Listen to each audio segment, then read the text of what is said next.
সাইয়েদনা আদম আলাইহিস সালাম রোজা রাখতেন। উনি রোজা রাখতেন প্রত্যেক মাসে 3টা। কয়টা? প্রত্যেক চন্দ্র মাসের তিনি 13 তারিখ, 14 তারিখ, 15 তারিখ সাইয়েদনা আদম আলাইহিস সালাম রোজা রাখতেন। এটা আমার নবী, আপনার নবী মুহাম্মাদুর রাসূলুল্লাহ সাল্লাল্লাহু আলাইহি সাল্লামের সুন্নাত। আমার রাসূল প্রত্যেক মাসের 13, 14, 15 তারিখ রাসূল রোজা রাখতেন। আর দেখুন অনেক মুরব্বিরা আছে এই রোজাটা রাখে। এরপর নূহ আলাইহিস সালাম তিনি রোজা রেখেছিলেন।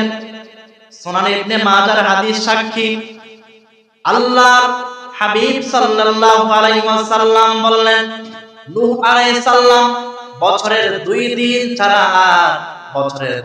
ছাড়া অর্থাৎ ঈদুল ফিতর আর ঈদুল আযহা, এই 2 দিন ছাড়া নূহ আলাইহিস সালাম সারা বছর তিনি রোজা রাখতেন। নূহ আলাইহিস সালাম বছরের 2 দিন ছাড়া, 2 ঈদ ছাড়া আর সারা বছর নূহ আলাইহিস সালাম রোজা রাখতেন।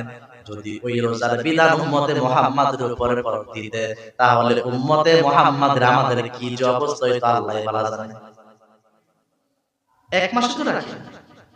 তার মানে নূহ আলাইহিস সালাম রোজা রাখতেন সারা বছর 2 দিন ছাড়া।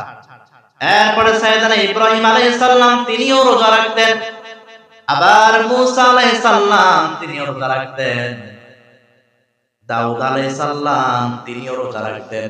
তবে দাউদ আলাইহিস সালামের রোজাটা আমার আল্লাহর কাছে খুব প্রিয় ছিল, খুব পছন্দের রোজা ছিল। দাউদ আলাইহিস সালাম রোজা রাখতেন, একদিন রোজা রাখতেন, আরেকদিন ভাঙতেন।